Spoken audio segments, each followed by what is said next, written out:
गरकत का दरख्त, हर जगह इसको बचाने की मुहिम के बारे में बात की जा रही है। अलग अलग तरह से एडवर्टीजमेंट की जा रही है कि किसी तरह इस पेड़ को बचाया जा सके और लोगों के दरमियान इस बात को आम किया जाए कि इस पेड़ को ज्यादा से ज्यादा लगाएं और इसे बचाया जा सके। सर पे पहनने वाली टोपी, चाय का पीने का कप, बदन पर पहने जाने वाली टी शर्ट और बैग पर भी इसकी प्रिंट की जा रही है ताकि इसे सेव किया जा सके। और यही नहीं, इसको बेचने पर जो आमदनी आ रही है इससे इसी गरकत के पेड़ को लगाया जा रहा है। क्यों इसे शैतानी दरख्त कहा जाता है और क्यों हमारे प्यारे आका ने कहा कि जहां भी यह दरख्त दिखे इसे फौरन ही काट दिया जाए। दीन की बात के नाजरीन को एक मर्तबा फिर से खुशामदीद। उम्मीद करते हैं वीडियो आपके लिए मालूमाती साबित होगी, तो इस वीडियो को आखिर तक जरूर देखें।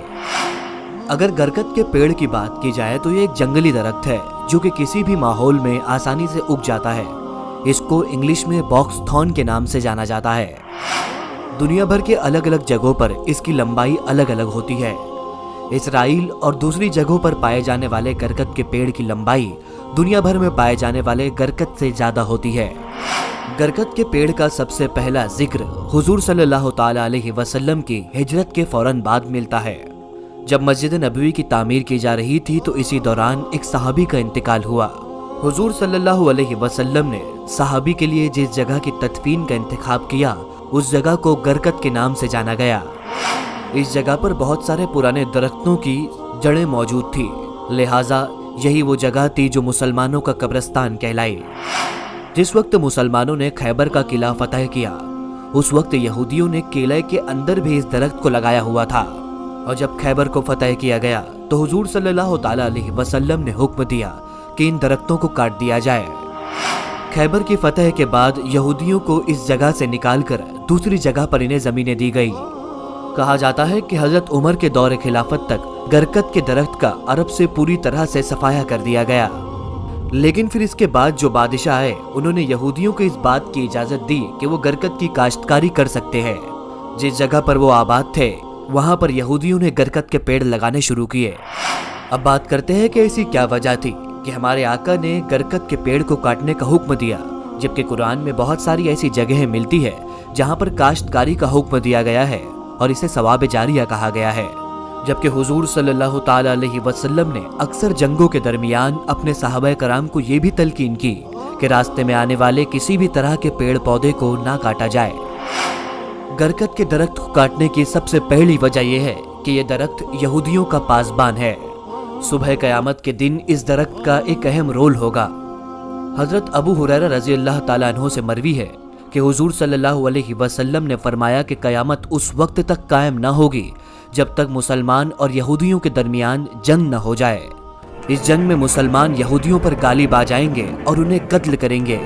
ये वो वक्त होगा कि जब यहूदी अपनी जान बचाने के लिए पत्थरों और दरख्तों के पीछे छुपे होंगे। तो उस वक्त एक एक पत्थर और दरख्त इस बात की गवाही देगा कि हमारे पीछे यहूदी छुपा हुआ है।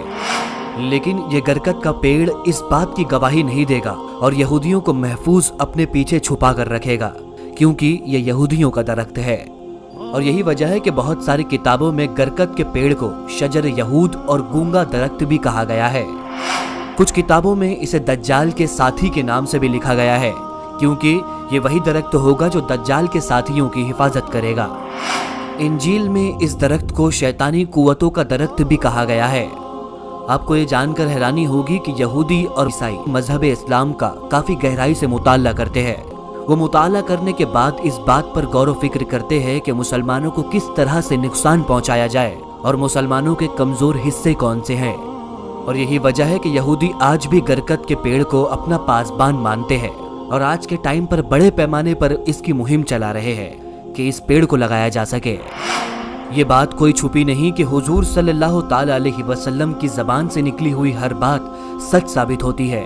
और यही वजह है कि गरकत के पेड़ की जो बात हुजूर सल्लल्लाहु अलैहि वसल्लम ने कही, यहूदी आज भी इस बात पर यकीन रखते हैं। आज के वक्त सिर्फ यहूदियों की आवाम नहीं बल्कि इस्राएली हुकूमत भी इसके पीछे पूरी तरह से लगी हुई है कि गरकत के पेड़ को लगाया जा सके। 2010 के एक सर्वे की बात की जाए तो उसमें बताया गया है कि इसराइल में तकरीबन 24 करोड़ गरकत के पेड़ अब तक लगाए जा चुके हैं।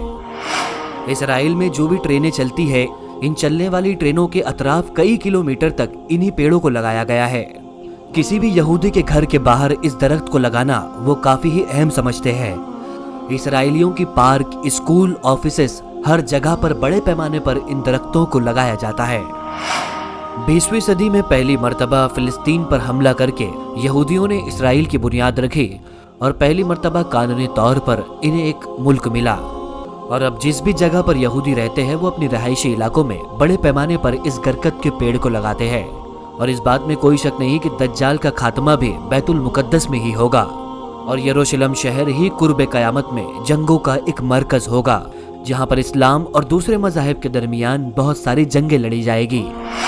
यहूदी अपने आने वाली नस्लों में बरकत की इम्पोर्टेंस को समझाने के लिए सोशल मीडिया का पूरी तरह से इस्तेमाल कर रहे हैं, जहां पर ये अलग अलग तरह के कैंपेन चलाते हैं। लोगों के दरमियान इस पेड़ को बढ़ाने के लिए टोपियां, ग्लासेस, बैग, परफ्यूम्स और दूसरी चीजों पर भी इसकी बड़े पैमाने पर प्रिंटिंग की जा रही है, ताकि लोगों को पेड़ को लगाने पर और भी ज्यादा आमादा किया जा सके। यहाँ तक कि यहूदियों की एक ऑर्गेनाइजेशन है जिसका मकसद ही यही है कि दुनिया भर से लोगों के चंदे को जमा किया जाए और इस चंदे का इस्तेमाल सिर्फ और सिर्फ इस पेड़ को लगाने में किया जाए। यहूद और नसारा हुजूर सल्लल्लाहु ताला अलैहि वसल्लम पर ईमान न लाने के बावजूद भी उनकी बताई गई पेशन गोइयों पर 100% अमल करते हैं और उस पर यकीन रखते हैं। अल्लाह से दुआ है कि अल्लाह ताला हमें दीन इस्लाम पर बेहतरीन तरीके से अमल करने की तौफीक अता फरमाए और यहूद और नसारा की तमाम तर साजिशों से महफूज फरमाए। ये थी दीन की बात की हमारी आज की वीडियो। उम्मीद करते हैं वीडियो आपके लिए मालूमाती साबित होगी। इसे अपने दोस्तों और फैमिली मेंबर्स तक जरूर शेयर करें ताकि उनकी भी दीनी मालूमात में इजाफा हो सके।